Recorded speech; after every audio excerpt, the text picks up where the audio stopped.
আসসালামু আলাইকুম এভরিওয়ান, আশা করি সকলে ভালো আছেন। তো আপনারা এখানে যেই প্লেসটা দেখতে পারতেছেন, তো এটা আসলে আমি এতদিন শুনছি যে এটা নাকি ডক্টর ইউনূসের, কিন্তু আসলে আজকে তা একদম সত্যটা জানতে পারলাম যে আসলে এটা সত্যি অর্থেই এখানে প্রায় 350 বিঘা জমি আছে। তো আপনারা যে ওই যে একদম অপোজিট পাশে দেখতে পারতেছেন, সেই যে অপোজিটে একদম সেই গাছপালা পর্যন্ত এখান দিয়েও সেই একই অবস্থা।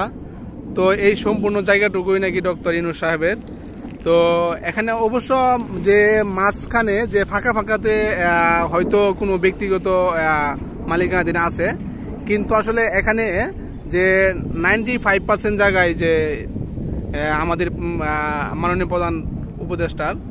তো আসলে আমরা যেমনটা জানতে পারতেছি, তো আসলে আমরা এটা শিওর না, যেমনটা শুনতেছি যে এখানে নাকি যে মনে হয় কোনো মেডিকেল কলেজ করা হবে।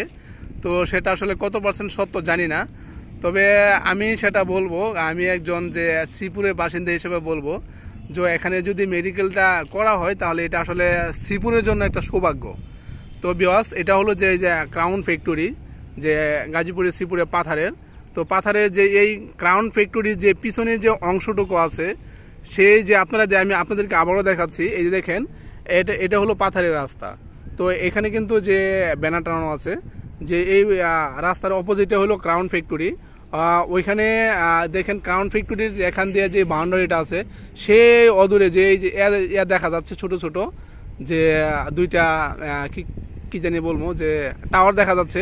সেই টাওয়ারের অপোজিট এখান থেকে শুরু করে এই যে দেখেন এখানে বাউন্ডারি, আবার এই বাউন্ডারি এখান থেকে কিন্তু ভিতরে ঢুকছে। সেই বাউন্ডারি এখান থেকে ওইখান দিয়ে আবার অন্য এক ফ্যাক্টরিয়া, ওইটা জানি কি ফ্যাক্টরি বলা হয়, জাবের মনে হয়, জাবের জুবাইয়ের টেক্সটাইল। ওই অপোজিটে থেকে এখান থেকে শুরু করে প্রায় 350 বিঘা জমি এখানে আমাদের মাননীয় উপদেষ্টা ডক্টর ইউনূস সাহেবের। তো আসলে এই জমিটা যদি এখানে যদি কোনো কিছু করা হয়, কারণ আমরা যতটুকু সম্ভব আমরা যেমনটা বিশ্বাসী, আমরা যেমনটা ধারণা করি যে ডক্টর ইউনূস যদি এখানে কোনো কিছু করে তাহলে সেটা অবশ্যই ভালো কিছু করবে, তাহলে অবশ্যই সেটা দেশের জন্য, দেশের মঙ্গলের জন্য ভালো কিছু করবে।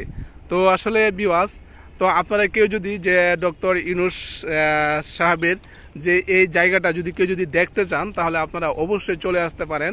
আর আমরা সবাই চাই, আমরা সবাই আশাবাদী যে আমাদের মাননীয় উপদেষ্টা ডক্টর ইউনূস স্যারের কাছে আমরা আশাবাদী এখানে যেন অবশ্যই ভালো কিছু করা হয়। আর আমরা যেমনটা শুনতেছি যে এখানে একটা মেডিকেল কলেজ করা হবে, তো আমরা সবাই, এটা আমাদের প্রাণের দাবি। বিশেষ করে আমি পার্সোনালভাবে এটা দাবি জানাচ্ছি, এটা আমার প্রাণের দাবি, এটা যেন আসলে এখানে যেন প্রতিষ্ঠিত করা হয়। তো ভিউয়ার্স, সবাই ভালো থাকবেন, সুস্থ থাকবেন। আমাদের প্রধান উপদেষ্টা ডক্টর ইউনূস স্যারের জন্য শুভকামনা রইল, এবং আল্লাহ যেন তাকে যেন আসলে এরকম একটা ফয়সালায় উপনীত করে, উনি যেন এখানে যে বাংলাদেশের মধ্যে যেন একটা ভালো কিছু, যে সর্বোচ্চ পর্যায়ের একটা কিছু এখানে করে যেন শ্রীপুরবাসীকে যেন উপহার দেয়। তো আজকে এই পর্যন্তই, আল্লাহ হাফেজ।